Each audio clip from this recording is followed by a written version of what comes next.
All right, so good afternoon, everybody, and welcome to our second official Friday Forage Forum. We had an earlier PARP session earlier this week that will be available on the recordings, but we're happy to have you all here with us today.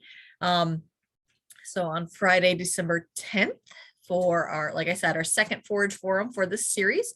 And today we're going to be talking about looking at announcing the results of our Hoosier Hay Contest that was inaugural this year, and then looking at some of those results, kind of understanding how to read those hay tests, kind of how the hay analysis was performed, and then also taking those hay results or I should say forage test results, and doing how do we make a ration from that to feed our livestock?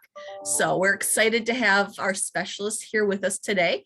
So we have Justin Waldrip. He's one of our Indiana Forage Council directors, works with SureTech Labs in Indianapolis. So we're excited to have Justin with us. We have Jason Tower. Jason is the superintendent of our SIPAC, so the Southern Indiana Purdue Ag Center. And then we have Nick Minton, who's our Purdue beef specialist down at Felden Purdue Ag Center. Is that correct? I think it is. So, all right, good deal. So, with that, I guess I need to introduce myself. I'm Alicia Rogers. I'm the Ag and Natural Resource Educator in DeKalb County for Purdue Extension. So we're excited to have you all with us today. And with that, I guess, Jason, if you'd like to kind of start us off and kind of explain what the Hoosier Hay Contest was, kind of why we started it, and then we can go into Justin. All right, thanks, Alicia. As you mentioned, this is the first standalone hay contest we've had here in Indiana. So we've themed it the Hoosier Hay Contest. Good ideas we've taken from anywhere. This is actually built around the Southeast Hay Contest that's done multiple states, Southeast United States. But we wanted, as a council, a way to recognize the forage producers in the state of Indiana that are doing a tremendous job in producing quality forages to feed and supplement livestock and our horses around the state, and just show the effort and work that goes into making a quality hay product. The contest this year had some sponsorships. First one was actually from the American Forage and Grassland Council. Indiana was recognized in 2020 as the outstanding affiliate council, and we received an award from the AFGC. So we used that as seed money to start the contest. And we also had some corporate support from Right Implement, Harvest Land Co-op, the Cisco companies, and Grazing System Supply to help with the awards that will be given out. We had two general overall categories. We broke them up into haylage or baleage samples, and then also dry hay. And then within those, we further subdivided those into grasses, mixed forages, or a legume forage. So that's where we were divided those things out. At least we want to go ahead and announce the winners, or we want to do that further down on this deal?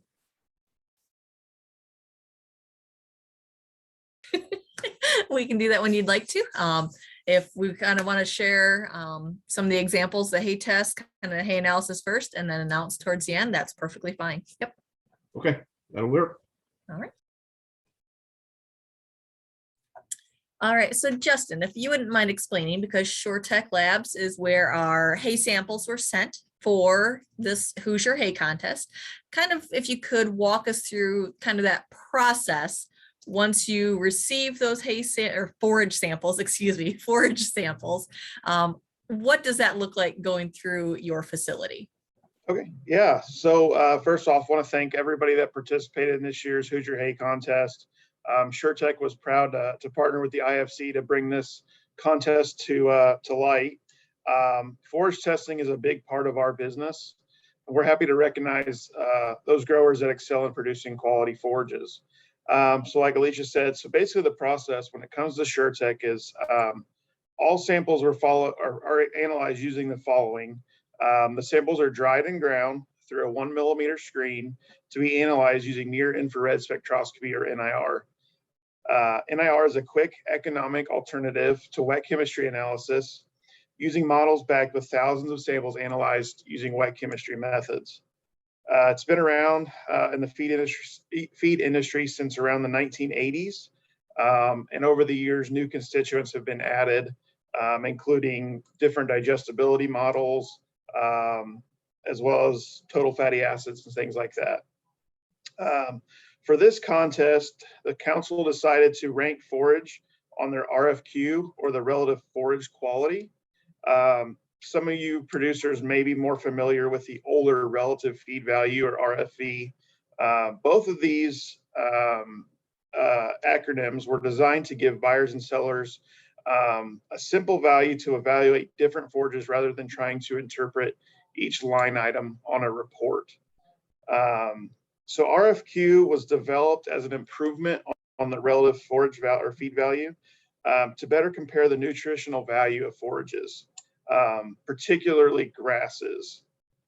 So RFQ considers fiber digestibility for ADF, or mostly for NDF, as well as total digestible nutrients, rather than just fiber values as used to calculate RFE. So it's going to take more into effect, such as crude protein, some other values, rather than RFE, which only looked at ADF and NDF, as well as and total dry matter intake. So what it really does, grasses typically have higher NDF values, but they're generally more digestible. So what it does is it puts, it kind of levels the playing field, if you will, for different forages between grasses and legumes. So it's kind of a better way to evaluate the availability of the nutrients for different livestock. So that's kind of that in a nutshell. I think, is there any questions about any of that? Not at the moment. And any point you have a question, just go ahead and put them in the chat. We're happy to answer throughout. Today's just kind of about having conversations, talking about forage tests, forage analysis, things like that. So. Okay. All right, so I'm not seeing anything in the chat at this point in time. So thank you, Justin.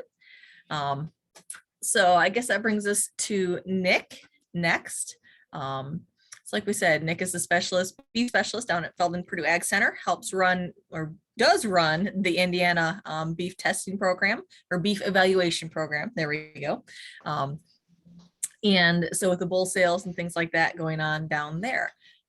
So has a great background in livestock, basically rationing.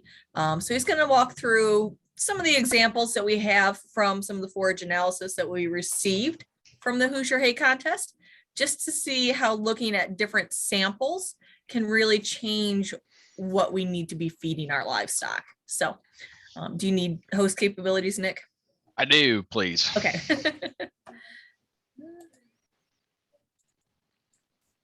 All right, there we go. All right, let's see. This one. All right. So is everybody viewing a screen that says I have a forage analysis? Now what? Awesome. Good deal. All right. Too many screens open at one time, but it's the world we live in, right? Okay. So this is essentially where we're at. So we have a forage analysis. Now what? Analysis are great, but to be practical, we have to figure out how to put them into play, right? And so what I've done is, gone through the series of samples and I pulled out essentially 3 samples for the duration of time today. And what I will say is, if the Hoosier Hay Contest is a encouragement for folks to really do a good job of putting up hay, entering it into a contest, then by golly, it was a positive tool to get there, because when you look through some of the main factors that we're going to talk about today, finding a low quality forage sample was not very easy to do. Actually, I would argue that there's really not low quality forage here, based on some of the results that were reported. And so what I like to do whenever I get an analysis is the first thing I typically tend to navigate to is the dry matter or the moisture content, because by looking at your dry matter or moisture content, we have an idea of if it's a dry hay, baleage, or silage, if we've hit our target range to offset any type of negative effect on a nutritional value. And so, dry hay's less than 20% dry matter ideally, maybe lower than that. Bit on big rounds. When we're talking about baleage, I think we would like to be in that low to mid 50% on dry matter, and then on silages, probably in the lower or the mid 60% in terms of moisture. And on your moisture feeds, it's real important to hit those levels so that we have proper fermentation and don't receive any type of toxins, right? And then on our dry forages, make sure that we don't have excessive moisture to where more so we're going to have heating that can cause mold and the inevitable barn fire that typically can occur within state on an annual basis. We really need to avoid that, right? And so after I look at have an idea of the moisture content, then I start scrolling down through here, and depending upon the species of livestock and their stage of production is going to determine how we go about allocating these different forages to the respective species. Now for today, I'm a beef cattle specialist, so that's where my examples are going to come. These are a lot more beef cattle, sheep and goats. There's probably more interchangeability between what we'll talk about today versus the equine. That's not really the equine species is not in my wheelhouse, so I'm going to avoid that today. So when we're in terms of when we're trying to ensure that we're meeting nutrient requirements of any livestock, we have to first know how much they can consume of that forage or feed stuff. So for today, we're talking about forages. If we go to the beef NRC, or if you would go to a small ruminant NRC, based on what I've learned from Mike Neary, they kind of use the same principles, and we tend to go to neutral detergent fiber, NDF, as our kind of go-to to estimate how much or have an idea how much forage they can consume of the respective sample, right? And so those NRCs give a range of 1.1% of body weight to 1.3%. If you want to shoot in the middle and use 1.2 or the over the grand scheme of things, you can. But if you want to get more detailed, Dr. Lemonager has modified that slightly, and he shared this slide with me shortly after I arrived here, and I was like, man, this is great. Wish I would have had access to this earlier on. And so what he's done is he's broken it out more in depth in terms of a range on NDF, neutral detergent fiber, and total digestible nutrients. So total digestible nutrients would be the sum of energy, protein, our fibrous carbohydrates, non-fibrous carbohydrates, protein, and fat. And so that's a summation there. And so from TDN, if you've ever heard anybody reference net energy values, so like net energy of maintenance, net energy of gain, well, those are calculated off of total digestible nutrients or TDN. Okay, so we'll stick with TDN for today's purposes. And so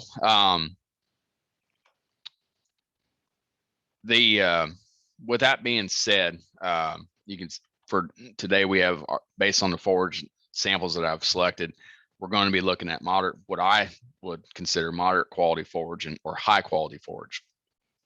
As a general rule of thumb, 2.5% of an animal's empty body weight. So, and when I say empty body weight, I encourage you, if you're weighing any type of livestock, do that in the early morning hours before they've gotten up and had their first meal, consume their first drink, because anytime you take a weight after the fact, you're adding gut fill. And so, on mature animals, in terms of just feed alone, that could be potentially 50 additional pounds. Water could be in additional 15 to 30 additional pounds. And so that's causing variation in being accurate and making sure that we're supplying sufficient amounts of those feedstuffs to make sure that we're meeting nutrient requirements. And so we want to use empty body weights, folks. And for the most part, when we account for moisture, we're going to be in the neighborhood of 4 or 5% of an animal's body weight on an as is or an as fed basis. Those terms are interchangeable. What that means is think about feed in the feeder, feed in the bunk is what, that pile is an as fed amount. Dry matter is adjusting for the moisture in that feed. And so your dry matter amounts are always going to be less than what our as fed values are. And so based on the NDF and the TDN values, I'm using the NDF adjustment coefficient of 120 for forage sample number 1, 130 for sample number 2, and 120 for number 3. And that comes out to an intake potential of 1.9%. So maximum forage intake of forage sample number 1 would be 1.9% of the animal's body weight. You'll notice that sample number 2 is significantly higher than sample number 1 at 3.4. I'm going to say this is one we're being familiar with general rules of thumb that 3.4% on a dry matter basis is pretty high. Not necessarily for a smaller ruminant. We could get up into 4% for a beef animal.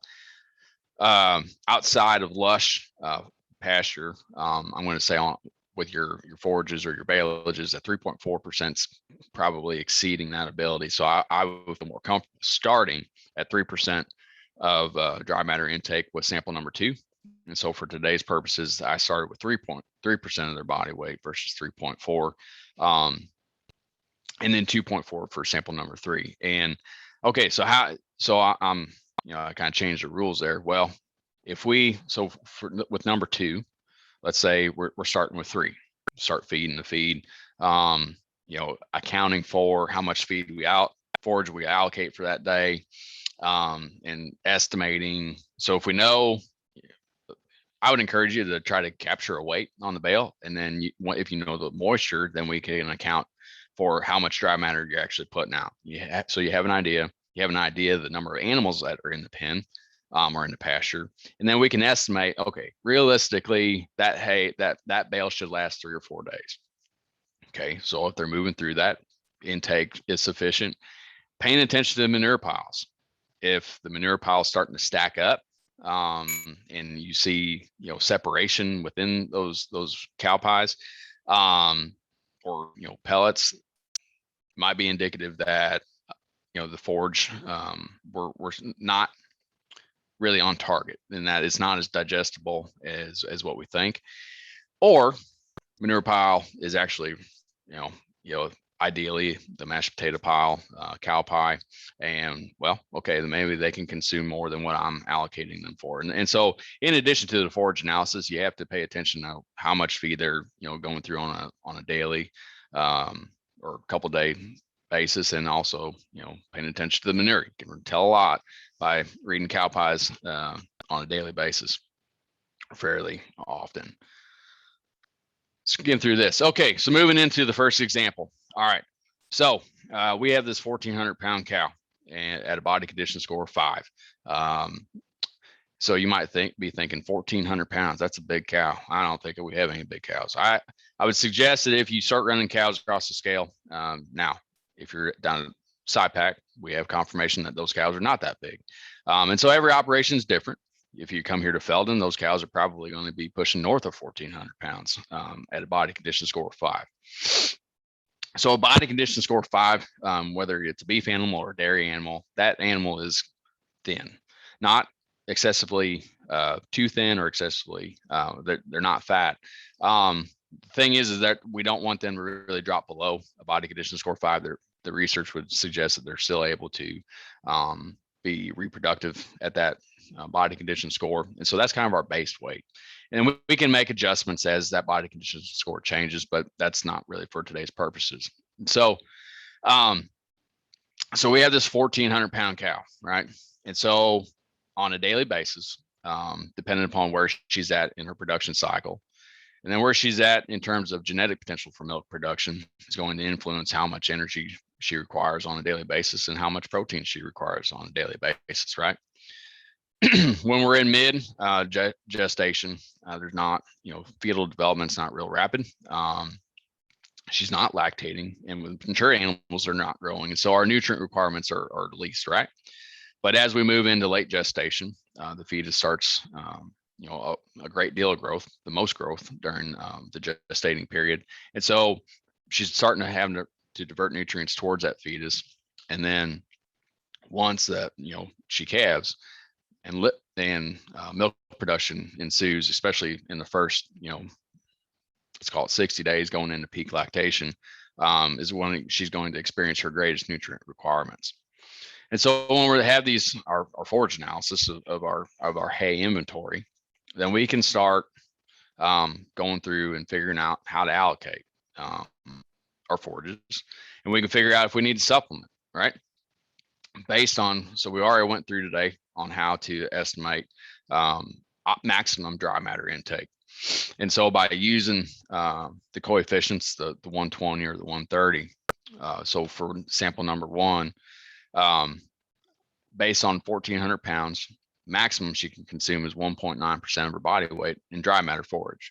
So that equates to essentially 27 pounds of hay. When she's consuming 27 pounds of hay, based on the percent TDN in that forage, results in 16.4 pounds of TDN and 3.1 pounds of crude protein. So when we go up to, looking at her nutrient requirements during various stages of production, we can see that when she's in mid gestation, we're exceeding her TDN and her crude protein requirements, which is great. So she can actually gain some body condition in that time period.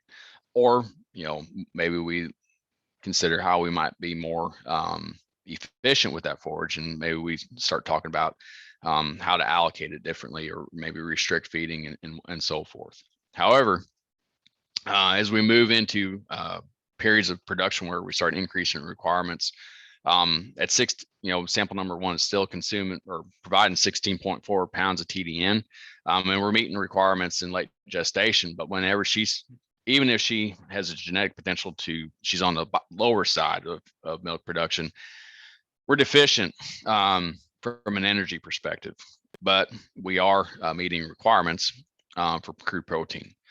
And so then we have to start taking into consideration, okay, we can estimate how much body condition she might lose. If she's at a body condition score 5, we want to maintain that. So we're going to have to then consider supplementation.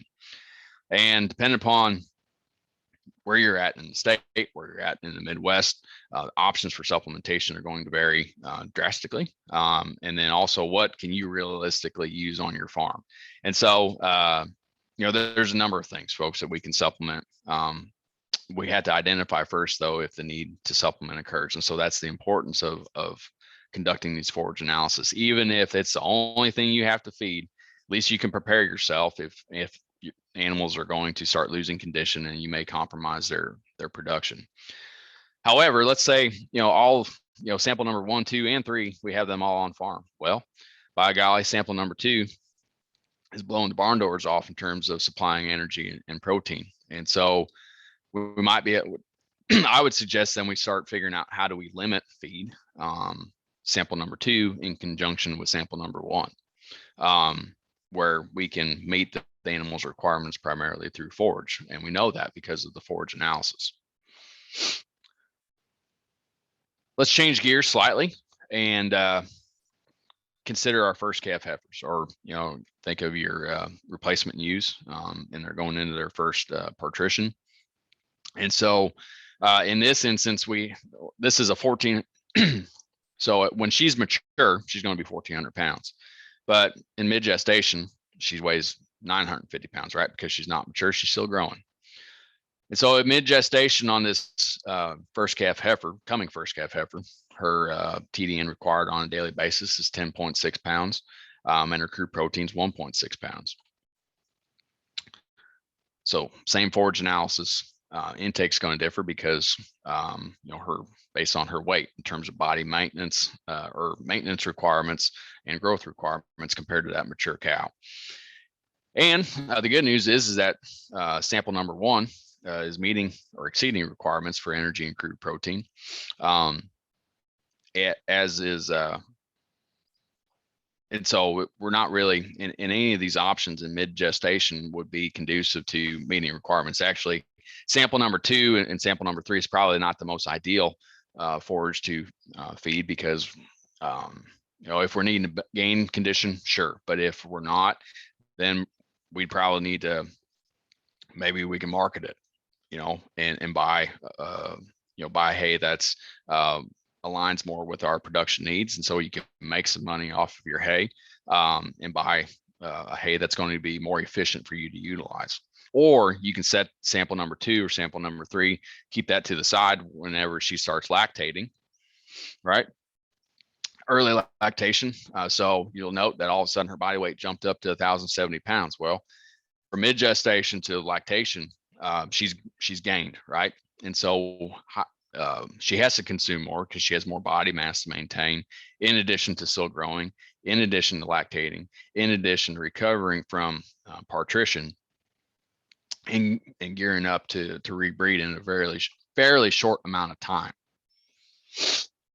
And so, so this upper graph here was her nutrient requirements in mid gestation, but like I said, she's lactating now, and so. And she's bigger, so she's needing to consume more of each of these forage samples, right? Well, up here, I think I got a green box around that. Yep. So up here in the green box, again, she requires 18 pounds of TDN on a daily basis. Sample number 1's not going to cut it. We're short about 6 pounds of TDN roughly. However, if we have the availability, maybe we'll only have sample number 3, we're meeting requirements. Energy requirements and I'm sorry, we're not meeting requirements. We're still shy. And so sample number 2 is a bit overkill though. And so this is where we might have to be strategic in how we, if we're only using bale rings, we might be able to set baleage out in one bale ring and sample number 2 in another bale ring and use kind of a daily rotate, or in that instance, more than likely they're going to consume sample number 2 first. And then you're going to have to make them eat that baleage. It's still good quality hay, but sample number 3 is like the dessert. Well, the beauty about ruminants is that they can, recycle, protein so that you can get some carryover there, even though we're really not deficient. But needless to say, we can still meet energy requirements in addition to baleage potentially. It's one way, it's an option to try. If you're not set up to do that, then we're going to have to get into being creative on identifying a supplement that you can bring in and meet that energy deficiency. And so at the end of the day, without a forage analysis, we can use book values. You can visit with your feed mill, you can visit with myself or Dr. Lemonager or Jason, any specialist to kind of estimate what they're requiring, but that's just an estimate. That's the importance of these forage analysis. And the thing is when you do it on an annual basis, you can build that library. You can build a library of your forage analysis. You can build a library of what body condition scores are, in addition to other production records. And over time, start mapping, hey, this is what my hay is, or my forage is. Previous years, this is where I've kind of been at in maintaining body condition or weaning weights and so forth. And you can prepare yourself into what you should realistically anticipate. One thing I do want to mention, before I turn it back over to Alicia, is we talked about looking at moisture first, right, on a forage analysis. And so this is actually one of the baleage examples that came across that, in my opinion, NDF values are low. They're good.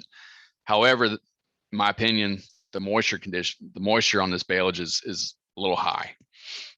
And so with that being said, it would be good to know the moisture in moisture shortly after you harvested it. Ideally take your forage, take your cores before you wrap it.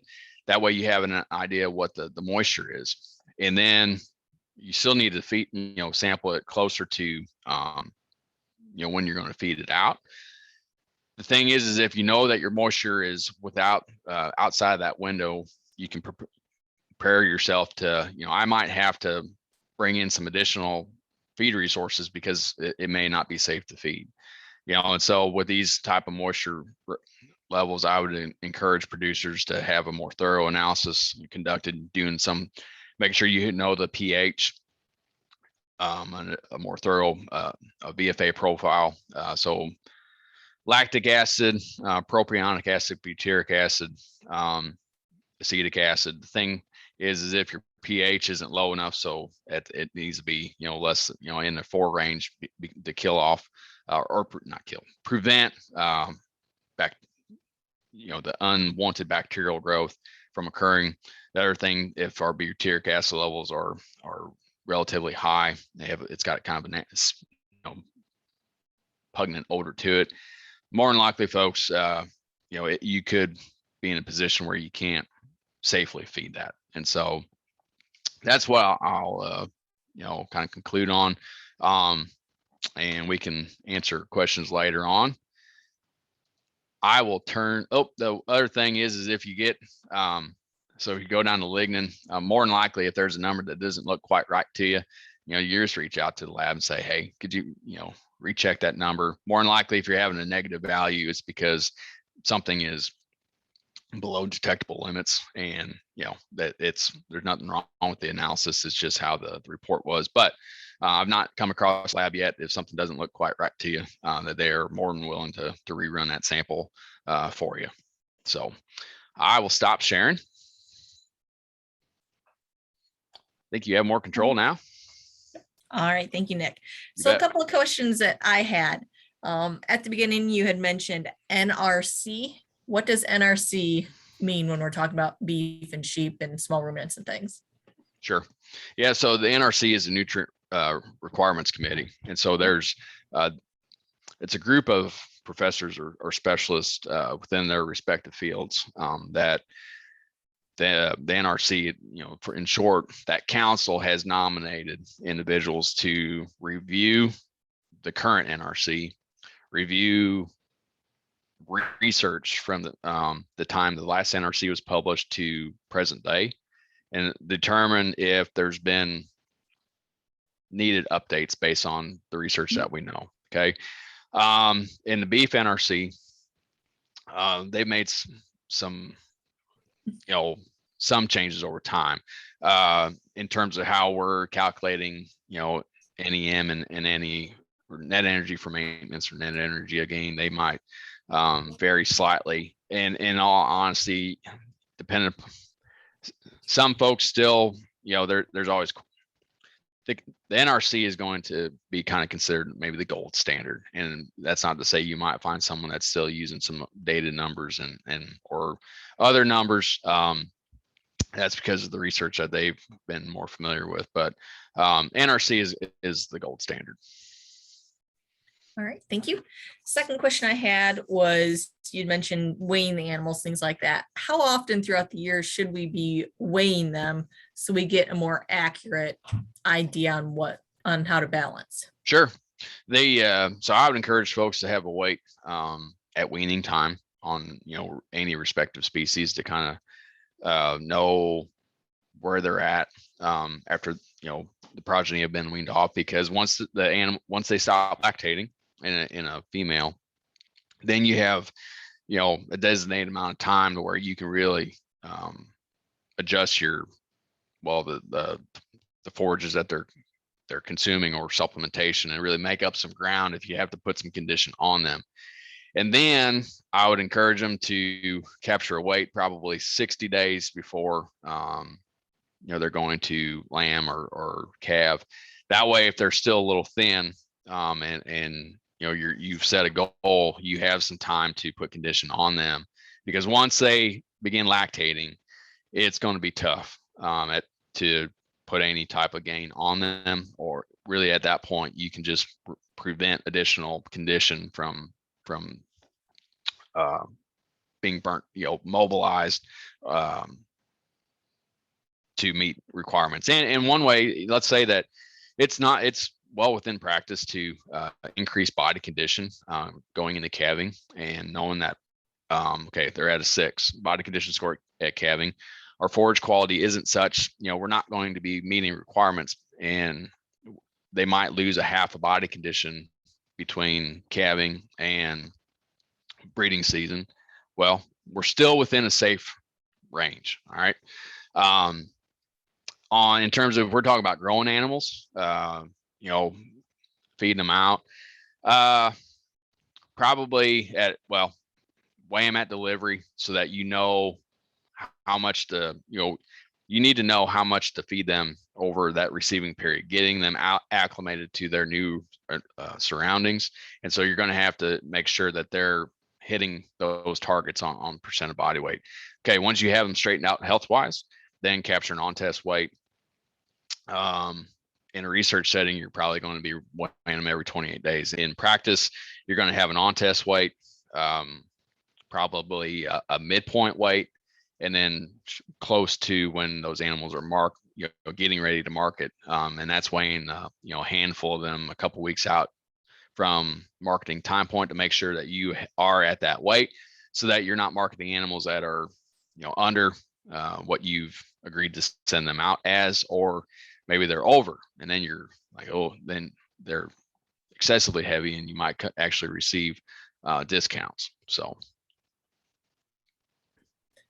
All right. And then looking back at really quality or sample 2 and 3, you'd mentioned potentially marketing those if they aren't fitting in with the early kind of feeding. I've heard that basically if you feed that really higher quality a little bit earlier in the gestation, that sometimes that can cause issues with heavier birth weights. Would that coordinate as well correctly, because that female's getting a lot more nutrients, higher quality nutrients into her body? I would say that's an ongoing debate, in all honesty. And so the appropriate thing is if you want to avoid dystocia in any species, do that through genetic selection versus potentially nutrient restriction. That, in my opinion, that is the more appropriate and safer way to go about that. I'll leave it at that. Okay. All right. Sounds good. All right. Do we have any other questions for Dr. Minton today? If folks want to, if they want access to an NRC, you can Google, beef, dairy, poultry, swine, for small ruminant, sheep and goats, other cervids, they're all in one. If you want, you can go back to the, a couple, series. Typically they try to update those every 10 to 12 years. Some are online formats. Now when you buy them, they're over 120 some odd dollars. They're not cheap. You can buy some used options that are less expensive. There is some ration software formulation programs that come with them as a CD. They're maybe not the most user friendly, but you kind of you're getting 2 for 1 to some extent there. But or if you want some pages, reach out to Extension and we can, if there's some information in there that you would like, we can help get that to you. All right. Thank you, Nick. All right. So Justin, real quick, I wanted to ask you a couple of questions. I will try to answer them. All right. So looking at kind of the information that Nick provided and things like that, I know that you've got a little bit of background as well in doing some of the rationing, working with Purina feeds and such. So do you have any extra information you'd like to add in terms of figuring out rations and balances, things like that? Not really. I agree with Nick. I think forage testing is really important. And from what I've kind of gleaned from working with some of the Purina reps is, especially if you're buying your feed, it can be a big a big benefit to have that. And it gives you a baseline as to what feed that they're going to recommend. And I've done some presentations with them, and a lot of folks, we say, the barn is full of the hay. I've got to feed it either way. And Nick said there are some opportunities to sell, but at the same time, knowing what you've got in the barn is useful. Like he said, you can kind of utilize that hay for different groups of animals. From some of what I've heard, especially like on the equine side, forages can be high in sugars, and that can kind of base on what you're using, what kind of feed they're going to recommend. But from a Purina standpoint, they don't want to get blamed for selling you the wrong feed. So if you're not getting your forage test and they're making recommendations, they're kind of doing it blindly. So I think a lot of times they can provide, or really any feed company is going to be able to provide, the optimal feed, rather than just trying to guess. So, and that can come down to either making your production goals, as well as making sure you're not overspending on something you don't need to be overspending on. So that's just kind of my 2 cents on kind of additional to what Nick said. All right, thank you. Say, do either of you have any more input you'd like to add for today, or do we have any questions for any of our panelists for today? I think there's a question in the chat. Is there?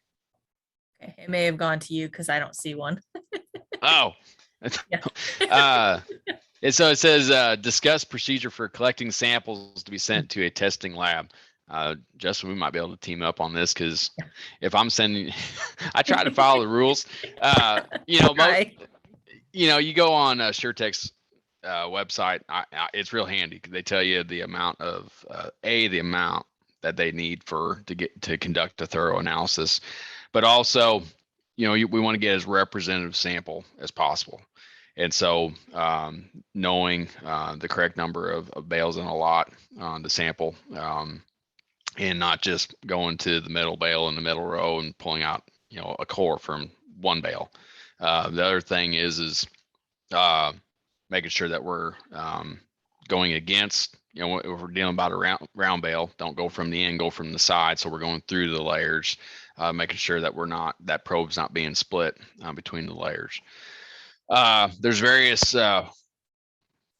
forage probes out there to core. I think since I've been here, I was introduced to the hay check. We've done some just kind of rough comparison here. Alicia put a link to the National Forage Testing Association in the chat. The hay check has been as accurate as any of the other probes that we have access here to the Felden. They don't require a motor. They're a lot easier on your muscles, and they have a self-collection container. So I think they're pretty darn handy. So, Justin, you got anything to add to that? No, from my perspective, I kind of like get on my soapbox, from a lab perspective, we're only as good as the samples we get here at the lab. So I think Nick brought up good points. Hay probe is the ideal way to sample. I think some of the extension offices may have forage probes. We also sell them here. It's kind of a discount, if you will, because we provide some free testing with the samples. So that's an option if you don't have access to one. But I also believe, if you don't have access to a hay probe, even hand sampling is better than not sampling. The big thing when you're hand sampling is try to disrupt the sample as little as possible. So if you're if you're going in getting, say, an alfalfa, take, through the bale, like Nick said, if possible, maybe sample various flakes inside those bales, but don't shake the sample when you bring it out. That's where you end up losing a lot of your fines, and those fines are generally where a lot of the nutrients are. Get it to us pretty quickly, especially if it's a wet sample. Refrigerate it if you can't get it mailed right away, or include ice packs if you feel like you don't want to pay for quicker shipping, which nowadays I'm not sure if there is such a thing. But other than that, like he said, making sure you're getting a representative sample from the whole lot. and a lot is considered a cutting of each field. Again, I know it sounds like a lot, but really that is your best representation, because you're going to get variation between different cuttings. Different fields are going to show variation. And from I'm sure from Nick's standpoint, and for data checking, just making, or data recording, is making sure you're labeling your samples something that you can, when you get it back, you're going to know what it is. If you label it number 1, 2, and 3, and a month later, when you go to finally look at your reports, or that winter when you're starting to evaluate, if it's not descriptive, it's not really all that helpful. It's kind of like going back and looking for a file on your computer and you named it something really random or anonymous. You have no idea what it is. So Alicia brought up the National Forage Testing. SureTech is a voluntary member of that, so we get checked.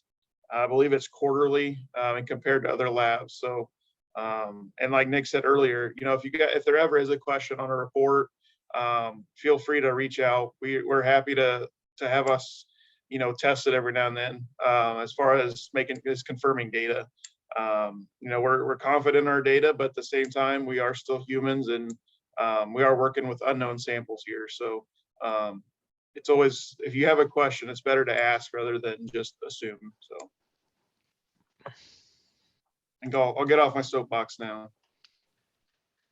Yes, and so like Justin said, there are many, probably I would guess between 20 and 30 extension offices across the state that do have hay probes available for leasing out. So check with kind of your local offices first. But yeah, it's definitely a great investment if you plan on routinely testing your forages. So. And also at the National Forage Testing Association website, they do have a list of labs that have gone through their certification and testing. So that's a great resource to utilize as well. If you're not here in Indiana, you can find one that may be a little bit closer to you as well. So, all right. So with that, Jason, if you would like to go ahead and announce who our winners were for our inaugural Hoosier Hay Contest, I think we're at a great point for that. All right, Alicia. Again, thanks to everyone who took the time to pull samples and submit those to us. It was a good learning experience for us as a council, and hopefully as you guys as producers as well. As Nick said, we were really very impressed with the quality of hay that was submitted in this. So hopefully it's representative of what we see everywhere. We received a total of 43 samples. 38 of those were dry hay, and 5 of those were haylage or baleage samples. So we'll start with on the baleage side. We'll give overall results, and then within each category. So the category awards grass baleage was to Brock Kiesler with a relative forage quality of 156. A mixed baleage was Matthew Tobias, RFQ of 81. And top legume baleage was Brock Kiesler again with a RFQ of 101. So the overall top 3 on the baleage was Brock Kiesler. He's from Borden with the grass silage with an RFQ of 156. Brock was also second with his alfalfa baleage with an RFQ of 101. And then Matthew Tobias from Edinburgh, Indiana, with his mixed baleage was third on the baleage side with an RFQ of 81. On the dry hay side, the categories are straight grass hay, Matthew Tobias, RFQ of 147. Our mixed hay was Wes Swindell with an RFQ of 195. And our top legume hay was Martrue LLC with an RFQ of 204. So as we put all the hays together, and regardless of subcategory, and we put those together, number 1 dry hay submitted was from Martrue LLC of Plymouth, Indiana, with their alfalfa hay, RFQ of 204. Wes Swindell from Wilkeston, Indiana, with his mixed hay was second overall with an RFQ of 195. And third overall is another mixed dry hay, was Laurel Hill Becker Farms from Moreland, Indiana, and RFQ of 162. I will say there were some hays and baleages that tested higher than those on RFQs, but they fell out of bounds on moisture requirements. So as a teaching point to make sure that, as Nick mentioned, we're not causing fires or other potential health issues. If it was a baleage sample, we disqualified those from placing within the contest. So congratulations to our winners. We appreciate your participation, and the council will be getting awards out to those folks. And thanks again to our sponsors to make the awards possible: American Forage and Grassland Council, Right Implement, Harvest Land Co-op, the Cisco Companies, and Grazing Systems Supply. All right, thank you, Jason. And at this time, do you know, most likely the council will most likely be running this contest again for 2022 season? Okay, so just kind of watch the Indiana Forage Council website, and I'll throw that in the chat box for kind of updated news and the rules and listings when we get that going. Usually we start advertising that kind of May, June timeframe as we get going into the hay season, and test or forage samples needed to be in by September 15th this past year. So just keep that in mind if you're interested in joining our contest next year. So, all right, are there any other questions or anything for our panelists for today?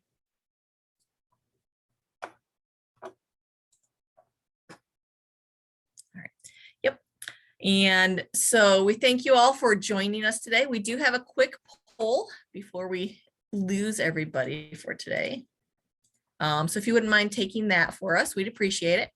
And so for this month of December, our Forage Forum Friday, we had 3 sessions, the 2 Fridays and a Wednesday.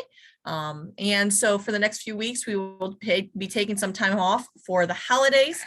And we will be coming back again on Friday, January 7th, with discussing how to market and purchase your hay. So what is it that you need to look for? What questions do you need to ask before you even get in the car to go look at the hay? Or what are some of those questions that you need to be prepared for as somebody that's selling hay? And how to kind of weed out those maybe undesirable customers and help prevent some emotional and physical or emotional issues that could result from some interesting conversations. We'll put it that way. So, so with that, if we don't have any other questions or anything along those lines, we greatly appreciate you joining us today. For completing our poll right here real quick. So thank you all and have a happy holiday season.